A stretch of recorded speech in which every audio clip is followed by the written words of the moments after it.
पर प्रेस वार्ता है और मुझे यहाँ प्रेस वार्ता सामाजिक जन के लिए जिसके लिए मैं ये जीत हुई है वो जीत सामाजिक के हमारे समाज के अंतिम व्यक्ति तक ये बात पहुँचाना चाहता हूँ। इसलिए मैंने आप मीडिया का सहारा लिया है और ये मीडिया की मार्फत मैं चाहूँगा कि प्रत्येक सामाजिक जनों तक ये बात उनके तक ये बात पहुँचे, क्योंकि लोग वहाँ अभी समाज में भी तरह तरह की चर्चाएं परिचर्चाएं हो रही है। जबकि मैंने इस विषय में विधिवत और प्रथम दिन से जिस दिनांक से जिला साहू संघ का निर्वाचन की प्रक्रिया शुरू हुई उस दिनांक से मैंने आवेदन दिया। मेरे आवेदनों को न तो जिला साहू संघ ने कभी सुना न उस पर विचार किया। उसके बाद मैंने निर्वाचन अधिकारी को भी अपनी बात रखा। निर्वाचन अधिकारी ने भी मेरे आवेदन निवेदन पे कभी उन्होंने चर्चा परिचर्चा उन्होंने नहीं की।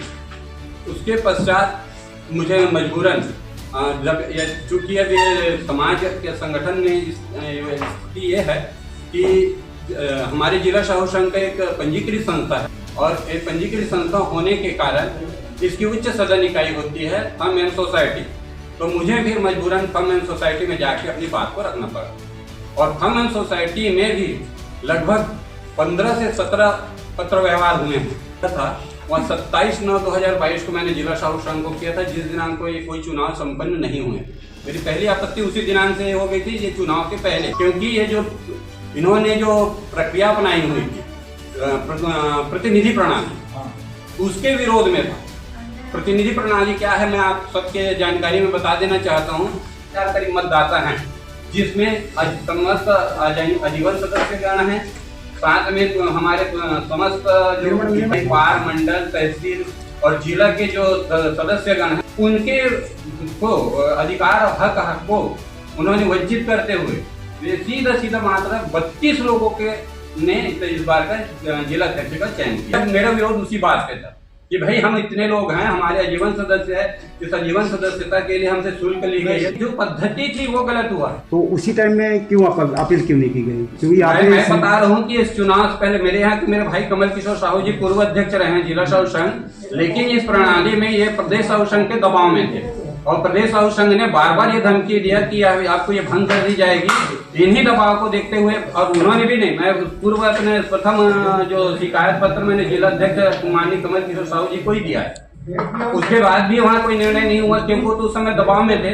दूसरा मैंने अपना शिकायत दर्ज किया है जिला निर्वाचन अधिकारी को कि ये जो प्रणाली गलत ढंग से अपनाई जा रही है और हमारे अधिकारों का हनन किया जा रहा है। प्रतिनिधि प्रणाली को चुनाव निरस्त करने के लिए मैंने 6/10 को वहाँ पे निर्वाचन अधिकारी को दिया, जिला निर्वाचन अधिकारी जिस दिन डेलीगेट्स का चुनाव होना था उस दिन का।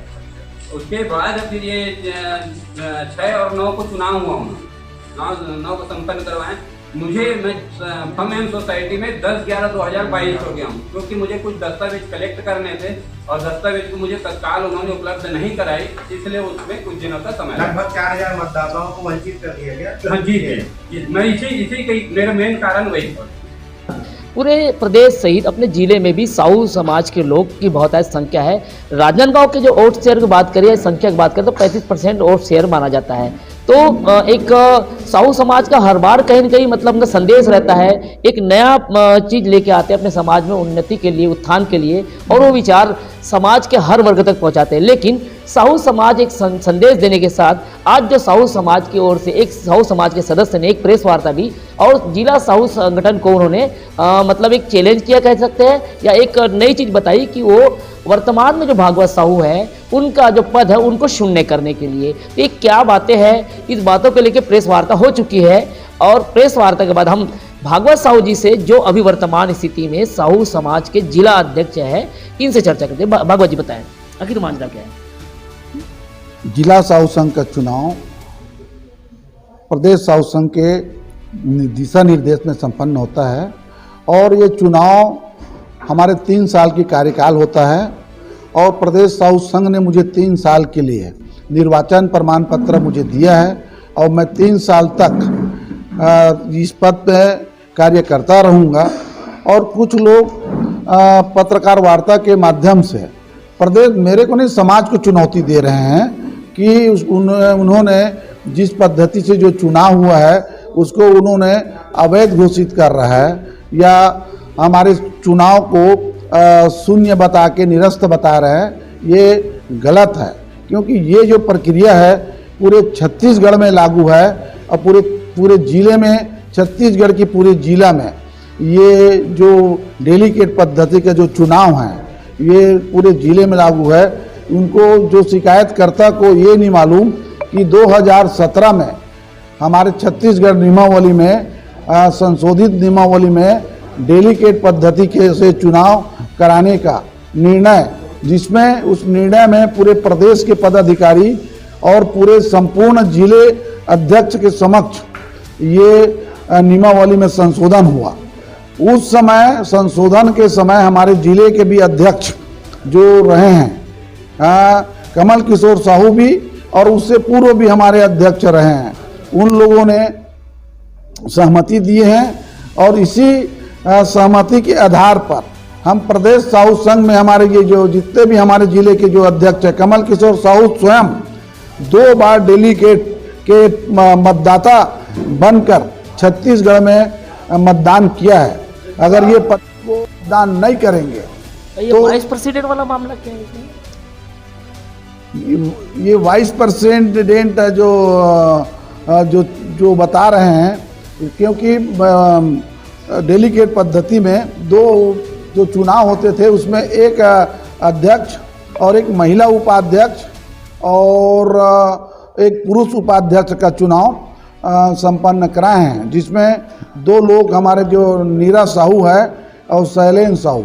इनमें चुना कौन गया था?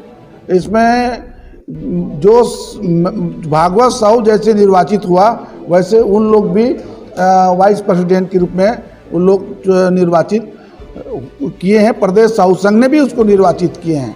जब वो स्वयं उस समय निर्वाचित हुए तो उस समय किसी ने न तो हमारे निर्वाचन अधिकारी को किसी प्रकार का विरोध दर्ज नहीं किया, न कोई शिकायत नहीं की है।